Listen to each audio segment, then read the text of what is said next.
Around the world today on CNN 10, and as promised on our social media, attempting a pun record in the process. I'm Carl Azuz. It's great to see you this Thursday. First story, are thousands of additional U.S. troops headed to the southern Asian country of Afghanistan?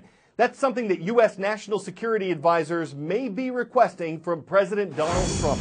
The conflict in Afghanistan is America's longest war. It began under former President George W. Bush in 2001. That's when the Taliban, who ruled Afghanistan at that time, refused to turn over the al-Qaeda terrorists who were responsible for the September 11th attacks on the United States. Conflict raged in the years that followed, with a coalition led by the U.S. fighting Taliban and al-Qaeda forces. Former President Barack Obama promised to end the war there, but instead he left office earlier this year with more than 8,000 U.S. troops still serving in Afghanistan. And though Donald Trump, when he was a candidate, promised to put an end to what he called nation building, President Trump may be expanding the American footprint in Afghanistan.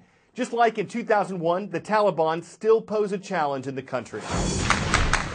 President Trump is about to decide on a Pentagon plan for beefing up the U.S. fight against the Taliban and ISIS in Afghanistan. The first option, sending as many as 5,000 additional U.S. troops to bolster the 8,400 already there. The goal is to pressure the Taliban to the negotiating table.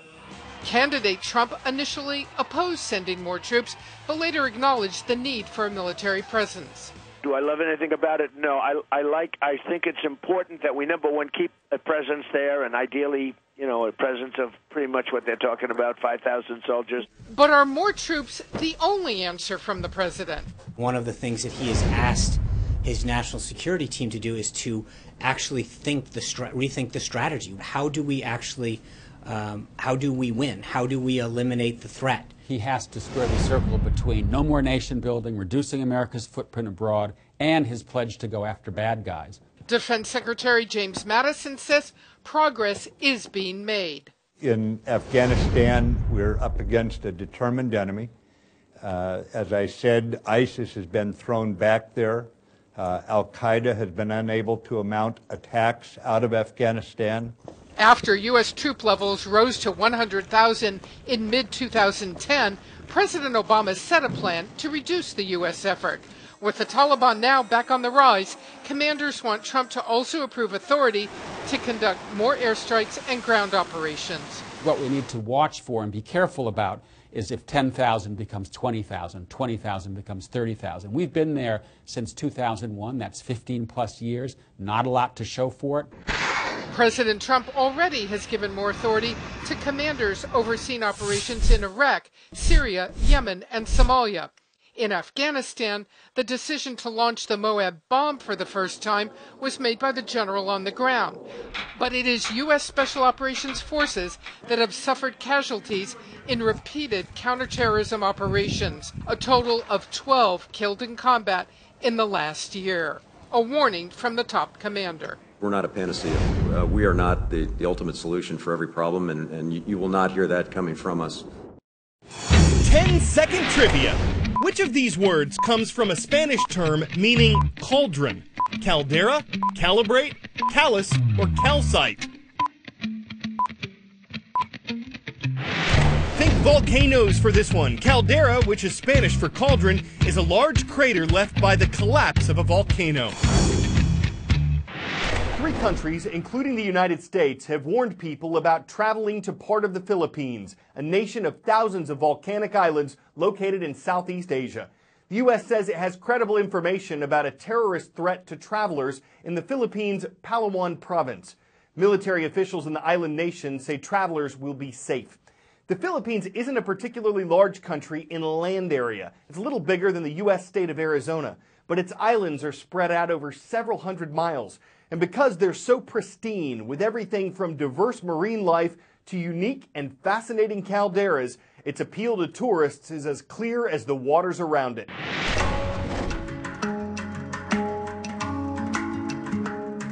Philippines originally is an archipelagic country, so there are around 300 volcanoes.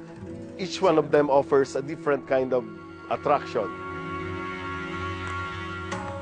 I am Paulo Delgado Reniva. I'm the resident volcanologist of Taal Volcano Observatory. Taal Volcano is one of the smallest volcanoes in the world, but definitely one of the most destructive and violent during its eruption activity. This is unique because it's considered as an island within an island within an island. So just imagine the Luzon Island, and there's a big caldera, and in the middle of it is the Taal Volcano Island, and in the middle of the main crater lake is another islet which we call the main crater lake islet or the Volcan Point.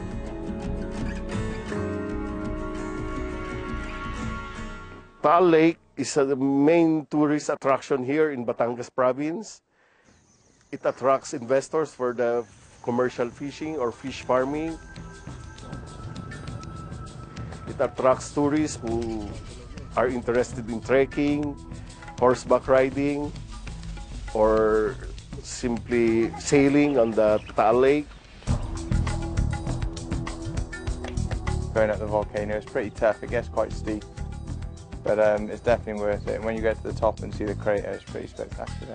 You can literally see the bubbles coming out in the water, and it gives you a goosebump when you see that.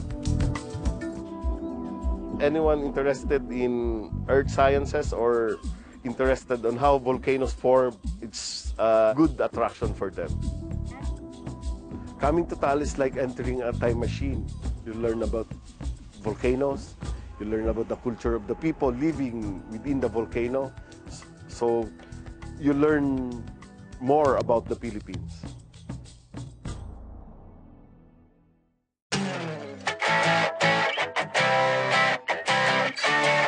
Bo, Barney, Sox, Millie, Lucky, Grits. They were all members of the U.S. government, but neither elected nor appointed. They were the adopted first dogs of U.S. presidents.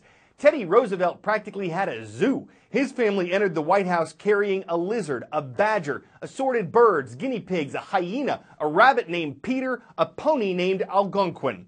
And while the nation's current leader has yet to name a canine companion, Vice President Mike Pence's family has hopped into the headlines with Marlon Bundo. United States. The Vice President and his wife could kiss their audience's attention goodbye once Marlon Bundo was introduced. He is the first bunny to ever ride on Air Force Two. At this White House event to honor military families, kids got up close and personal with the Pence's pet. Marlon Bundo may not be as famous as Bugs. Gosh, ain't I a stinker? He may not have his own storybooks like Peter Rabbit. True. But he's already got his own acronym. You know, there's POTUS, short for President of the United States, and there's FLOTUS, short for First Lady of the United States. Well, now there's BOTUS. So he is the bunny of the United States. BOTUS has his own Instagram account, regularly updated with photos and videos. A spokesperson says he thinks he's a cat and likes to hang out with Oreo and Pickle. The Pence's daughter, Charlotte, then a film student, got the bunny to be in a movie, so Charlotte's roommate named him Marlon Bundo. I'm going to make him an offer he can't refuse. But at least this doesn't apply to Marlon Bundo. I could have been a contender. I could have been somebody. So if President Trump does get a pet, a few potential names spring to mind. Kim Kardashian, Christian Bulldog, Tom Hankster, Ingrid Bergman, Jack Russellson, Lauren McCaw, Morgan Freeman, Olivia de Havilland's, Tabby Sidibe, Brad Pitt Bull, Callie Colin Firth, Sidney Pointer, Cataly Portman, Reese Witherspoon, Katharine Hepburnese, Robert De Niro, Nicole Kidman, Anne Hathaway Marauder, Woodchuck Norris, and of course, Jamie Foxx and Ryan Gosling. I'm Cardinal Azus for CNN 10.